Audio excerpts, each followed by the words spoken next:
মধ্যে বাজারের দিকে আসলে যে? বৃষ্টির মধ্যে শুধু আমি একা এসেছি নাকি? তোমরাও তো বৃষ্টির মধ্যে বাজারে এসেছো। সে তো এসেছি, কিন্তু জানতে চাচ্ছি কেন বৃষ্টির মধ্যে বাজারে এলে? আর তোমার হাতে তো দেখছি একটা থলে, ওই থলের মধ্যে কি বা নিয়ে যাচ্ছ? মেয়েটা কদিন ধরে মাংস খাবে বলে বায়না ধরেছে। বললাম পরে এনে দেব, কিন্তু তার কান্না কোনোভাবেই থামানো গেল না। সে এই বৃষ্টির মধ্যে মাংস ভাজা খাবেই খাবে। মেয়ের কথা, বর্ষার মধ্যেই তার মাংস ভাজা চাই। মেয়েটা হয়েছে জেদি। বর্ষা শেষ হলে মাংস নিয়ে গেলে তখন আর খাবে না। তাহলে তো তোমার আয় রোজগার ভালোই, হ্যাঁ? আমরা দুমুঠো ভাত খেতে পারি না ঠিক মতো, তুমি মাংস কিনে খাচ্ছ? তেমন কোনো ব্যাপার নেই, মেয়ের জেদ, তাই বাধ্য হয়ে কিনতে হলো। আমরা বাধ্য হয়ে তো মাংস কিনতে পারি না। তুমি মাত্র মেয়ে একটু জেদ করেছে বলি সেই জন্য মাংস কিনে নিয়ে যাচ্ছ। বাবা বাবা বাহ! ছেলে মেয়ে হয়নি তো কিভাবে বুঝবে? আগে ছেলে মেয়ের বাবা হও, তখন বুঝবে বাবা হওয়ার যন্ত্রণা কতটুকু। বৃষ্টি তো আস্তে আস্তে বাড়ছে, আমি তাহলে গেলাম। হ্যাঁ, তোমাকে কত করে বললাম এমন বর্ষার মধ্যে বাজারে যেতে হবে না, বৃষ্টি কমে গেলে তখন যেও। সেই তো আমার কোনো কথাই শুনলে না, ভিজেই তো ফিরলে। গিয়েছিলাম তো ছাতা নিয়েই, বৃষ্টি হঠাৎ এমন করে বেড়ে গেল, ছাতা কিছুই মানল না। এমনভাবে বাতাস এবং বৃষ্টি বইতে শুরু করলো, মনে হচ্ছে ছাতা সহ আমাকে উড়িয়ে নিয়ে যাবে। সেই জন্য তো বললাম এই ঝড় বৃষ্টির মধ্যে বাইরে বের হইও না। দেখোনি মেয়েটা কত করে জিদ করেছে। এখন যদি আমি বাজারে না যেতাম তাহলে মাংস আনতাম কোত্থেকে মেয়ের জন্য? এমন করে মেয়ের জেদ সবসময় শুনতে হয় না। তুমি তো আর বাবা নও, আমি হচ্ছি মেয়ের বাবা। মেয়ে কিছু বললে, না এনে দিতে পারলে, সেটা আমার কতটা খারাপ লাগে তুমি কি বোঝো? তা আমার মেয়েটা কই? ওকে তো দেখছি না। তোমার মেয়ে হয়তো বা কারোর বাড়িতে খেলতে গিয়েছে, ঝড় বৃষ্টির মধ্যে এখনো ঘরে ফেরেনি। কি বলছো তুমি? এত ঝড় বৃষ্টির মধ্যে কার বাড়িতে আছে? চিন্তা করতে হবে না, হয়তো বুড়িমার বাড়িতেই আছে। সেখানে ছাড়া তো আর কোথাও যায় না। তাহলে কি আমি মাংসগুলো রান্না করে ফেলবো নাকি? না না গিন্নি, মাংসগুলো এখন রান্না করো না, মাংসগুলো হাঁড়ির মধ্যে রেখে দাও। মেয়েটা আসলে প্রথমেই মাংস দেখতে চাইবে। তুমি যদি এখনই মাংসগুলো রান্না করে ফেলো, তো দেখতে না পেয়ে আবার জেদ করবে।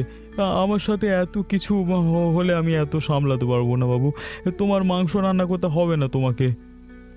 আচ্ছা ঠিক আছে, আমি রেখে দিচ্ছি। তোমার মেয়ে আসুক, তারপর ওকে দেখিয়ে রান্না করব।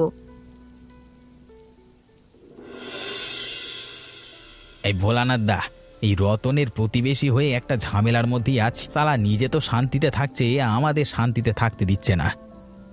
কেন রে লালটু, রতন আবার কি করলো? ও, এই রতন কি করলো সেটা এখনো তুমি বুঝতে পারছো না? আরে না না, আমি তো কিছুই বুঝতে পারছি না। তুই কি বুঝতে পারছিস সেটা আমাকে বল, তাহলে তো আমিও বুঝতে পারবো। মাঝে মাঝে কিছু কথা দাদা তুমি বুঝেও বোঝো না।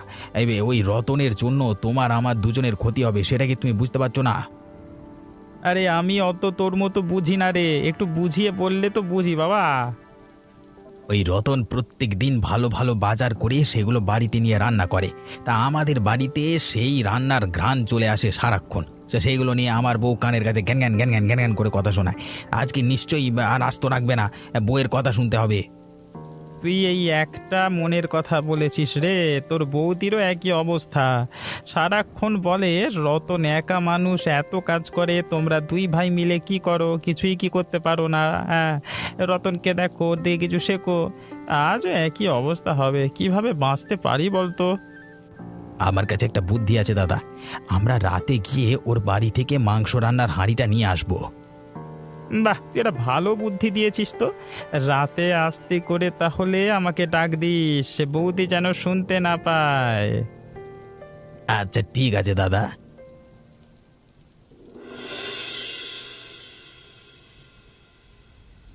আমার বাবা কত ভালো বাবা, দেখেছো মা? আমি বলেছিলাম বাবা আমার কোনো কথাই শুনবে না, আমার জন্য মাংস আনবে না। এখন দেখেছো কার কথা শুনেছে বাবা? হ্যাঁ, তোর কথাই শুনেছে, আমার কোনো কথাই শুনছে না। আর কখনো বাবা তোমার কথা শুনবেও না। আমি যে বাবার মা, আমার কথাই তো বাবা শুনবে। বলো বাবা, শুনবে না? তুমি তো আমার মা, তোমার কথা না শুনে আমার উপায় আছে বলো? তোমার কথা তো আমার শুনতেই হবে। হ্যাঁ বাবা, তুমি আর আমি এক দলে। মায়ের কথা তুমি কখনো শুনবে না। আমি হচ্ছি তোমার বড় মা। এখন থেকে তুমি আমার সব কথা শুনবে। হ্যাঁ হ্যাঁ শুনবে। আনে এখন তুই বল মাংস খাবি কিনা? মাংস রান্না তো প্রায় হয়ে এসেছে। এই সব মাংস আমি একা খাবো। রান্না শেষ করো। এখন অল্প একটু খাবো, তারপর বাকিটা রাতে খাবো। কাল সকালে খাবো, দুপুরে খাবো, খেতেই থাকবো। এই মাংস থেকে তোমরা একটুও ছুঁয়ে দেখবে না। এই মাংস আমার। যদি তোমরা কেউ ভুলেও আমার মাংস খেয়ে ফেলো, তাহলে কিন্তু আমাকে আবার নতুন করে মাংস এনে দিতে হবে। হ্যাঁ রে মা, তোর সব কথাই আমি শুনবো। শুনেছো? তোমার মেয়ের কথা শুনেছো? লাই দিয়ে দিয়ে মেয়েটাকে মাথায় তুলে ফেলেছো। আহা গিন্নি, মেয়েটা হয়তো অনেক বেশি করেই মাংস খেতে ইচ্ছে করেছে, সেই জন্যই সবটা নিজে খেতে চাইছে। সমস্যা নেই মা, সবটা তুই খাবি, তোর জন্যই সবটা রেখে দেওয়া হবে। এই তো আমার ভালো বাবা। আমার বাবা পৃথিবীর সবচেয়ে ভালো বাবা।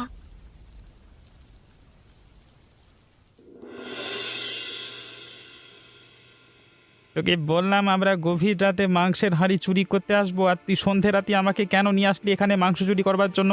তুই কি চাস আমরা দুজনেই এখান থেকে মানে ধরা পড়ে যাই এখন? ভেবেছিলাম তো গভীর রাতে আসবো, পরে মনে পড়লো গভীর রাতে এসে কোনো ফায়দা নেই, তাই তোমাকে এখনই ডেকে নিয়ে আসলাম। ওরে তোর জন্য তো বইয়ের হাতে মার খাবো রে গাধা। ওরে ডাকছিস দেখে আমাকে বলছে ডাকছে কেন? আমি কোনো রকম একটা ছুতো দিয়ে বেরিয়ে এসেছি। অন্যদিকে আমার বউ আমাকে জ্বালাচ্ছে, পাশের বাড়ি থেকে মাংসের ঘ্রাণ আসছে। কার জন্য?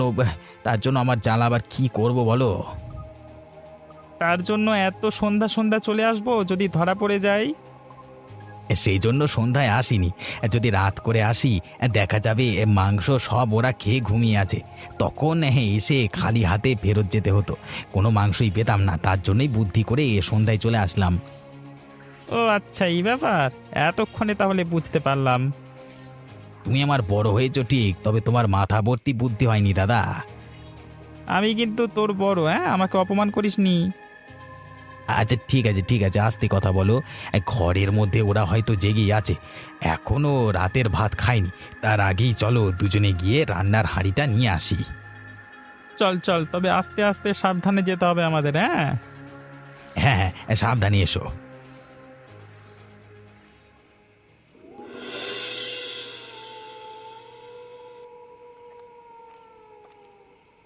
গিন্নি, তুমি না রান্নাঘরে মাংসের হাঁড়ি আনতে গেলে, তাহলে খালি হাতে ফেরত এলে কেন? কিভাবে যে তোমাকে কথাটা বলবো। আহারে, তুমি এভাবে আমতা করছো কেন? মাংসের পাতিল কেন আনলে না সেটা বলো। আমরা দুজন মাংস খাবো বলে বসে আছি। কিভাবে যে তোমাকে কথাটা বলবো, আমি রান্নাঘরে গিয়ে দেখি মাংসের হাঁড়িটা সেখানে নেই। নতুন নতুন কার্টুন ভিডিও পাওয়ার জন্য এফকে বাংলা কার্টুন চ্যানেলটিকে সাবস্ক্রাইব করে দাও এবং তোমাদের বন্ধুদের মাঝে ভিডিওটি শেয়ার করে দাও আর আমাদের সঙ্গেই থাকো। কি বলছো তুমি গিন্নি? তুমি কি পাগল হয়ে গেছো নাকি? রান্না করতে গিয়ে মাংসের হাঁড়ি কোথায় যাবে? তুমি ভালো করে খুঁজে দেখেছো তো, নাকি না খুঁজে এখানে এসে বলছো খুঁজে পাচ্ছি না? আমি কি অন্ধ হয়ে গেছি নাকি? এইটুকু তো রান্নাঘর, সবটাই আমি ঠিকঠাকভাবে খুঁজে দেখেছি, কোথাও সেই মাংসের হাঁড়িটা খুঁজে পাচ্ছি না। এ কি বলছো? মাংসের হাঁড়িও কি চুরি হয়ে যেতে পারে নাকি? নাকি কুকুর এসে খেয়ে নিল? কুকুরে খেয়ে নিলে অবশ্যই হাঁড়িটা সেখানে পড়ে থাকবে, চারিদিকে মাংসগুলো ছিটিয়ে থাকবে। এর আগে কখনো শুনিনি তো মাংসের হাঁড়ি চুরি হয়ে যেতে। আজব একটা ব্যাপার। তাহলে কি আমি মাংস খেতে পারবো না বাবা? দেখছিস না মাংসের হাঁড়ি চুরি হয়ে গেছে? তাহলে মাংস কিভাবে খাবি, বুঝতে পারছিস না? না না বাবা, আমি মাংস খাবো। আমাকে মাংস এনে দাও। মা নিশ্চয়ই সব মাংস খেয়ে নিয়েছে। শুনেছো তোমার মেয়ের কথা? আরে আরে, ওর কথা তুমি ধরছো কেন? বাচ্চা মানুষ, তুই কাঁদিস না। আমি তোর জন্য নতুন মাংস এনে দেব। আমি এটাও দেখে ছাড়বো কারা এই মাংস নিয়েছে।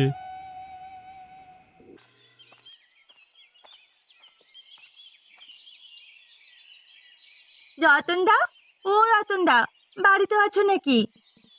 কে গো? এই সাত সকালবেলা কে ডাকছে আমাকে? আমি অমিতের বউ রাধিকা।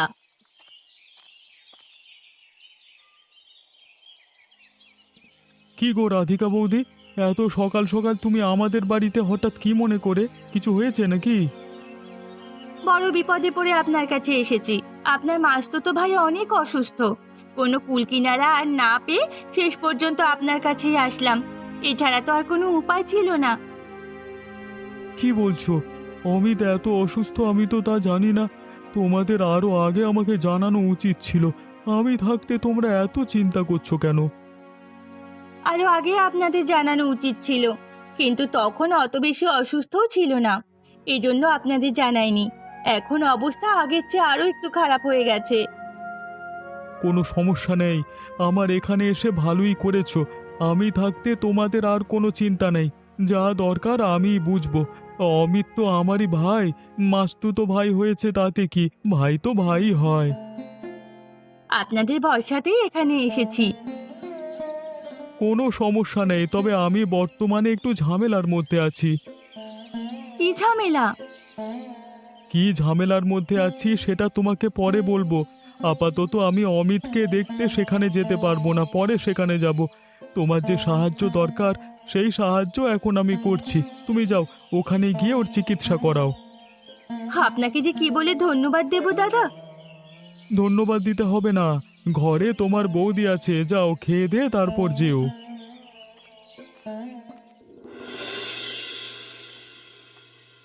কি গো বুড়িমা, কোথায় যাচ্ছ তুমি? জানিসই তো আমার নির্দিষ্ট কোনো জায়গা নেই। যেখানে যাব আমার কাজ হচ্ছে সারা গ্রাম ঘুরে বেড়ানো, মানুষের খবর নেওয়া। এছাড়া আমার আর কোনো কাজ নেই। তা তুই কোথায় যাচ্ছিলি রতন? বুড়িমা, আমি তো তোমার বাড়িতেই যাচ্ছিলাম। কেন রে রতন, আমার বাড়ি কি কাজে যাচ্ছিলি? আজকাল তো তোমাকে দেখাই যায় না। কতদিন আগে আমার বাড়িতে গিয়েছিলে, তা কি মনে আছে নাকি ভুলে গেছো? আমি তোদের বাড়িতে ঠিকই যাই, তুই তো কাজ কামে ব্যস্ত থাকিস, সেজন্য তোর সাথে দেখা হয় না। মালতীকে গিয়ে জিজ্ঞেস কর আমি যাই কিনা। ও আচ্ছা, সেই জন্যই হয়তো তোমাকে দেখতে পাইনি। তা বললি না যে, আমার খোঁজ কেন করছিস তুই? আমার একটা খবর জানবার ছিল তোমার কাছ থেকে। তুমি তো সারা গ্রাম ঘুরে বেড়াও, অবশ্যই তোমার কাছে সব খবরাখবর থাকবে, তা আমি জানি। হ্যাঁ, সব খবরাখবরই থাকে। তুই কি জানতে চাচ্ছিস সেটা বল। গতকাল রাতে আমার বাড়ি থেকে মাংস সহ হাঁড়ি চুরি হয়েছে। তা কারা এই মাংস চুরি করতে পারে সে ব্যাপারে তোমার কি কোনো ধারণা আছে বুড়িমা? কি বলছিস? মাংস সহ হাঁড়ি চুরি হয় নাকি? কখনো হয়নি, এখনই হয়েছে। এখন তোমার কাছে খবর আছে নাকি সেটা বলো। আমি তো তেমন কিছু জানি না, তবে আমার বাড়ির পাশে ভোলানাথ ও লালটুর বাড়ি থেকে মাংস রান্নার ঘ্রাণ পেয়েছি। ওদের যা অবস্থান, মাংস কেনার সাধ্য নেই। প্রমাণ ছাড়া তো কিছু করা যায় না। তুই যখন আমাকে বলেছিস, দেখি আমি তোর জন্য কি করতে পারি। তুই যা, বাড়ি যা।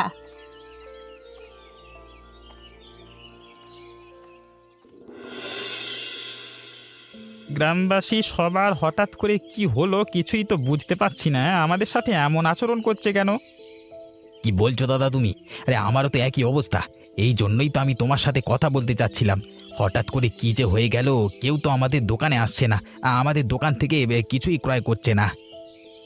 আমি তো কিছুই বুঝতে পারছি না। গ্রামবাসী সবাই আমাদের এড়িয়ে চলছে। যারা আমাদের সব সময়ের খদ্দের ছিল, এখন দেখছি তারাও আমাদের দোকান থেকে দূরে দূরে সরে যাচ্ছে, অন্য দোকান থেকে জিনিসপত্র ক্রয় করছে।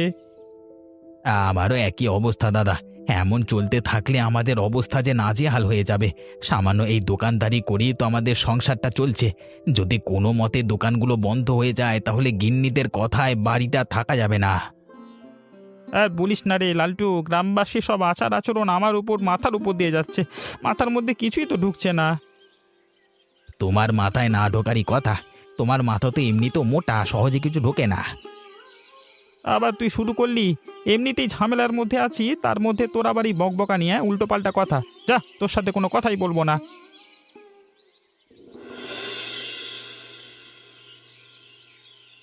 বুড়িমা, তোমার কাছে কি কোনো জাদু আছে নাকি?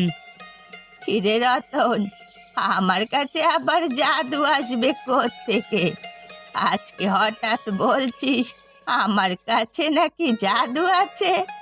তা কি জন্য কথা বলছিস তুই? নতুন নতুন কার্টুন ভিডিও পাওয়ার জন্য এফকে বাংলা কার্টুন চ্যানেলটিকে সাবস্ক্রাইব করে দাও এবং তোমাদের বন্ধুদের মাঝে ভিডিওটি শেয়ার করে দাও আর আমাদের সঙ্গেই থাকো।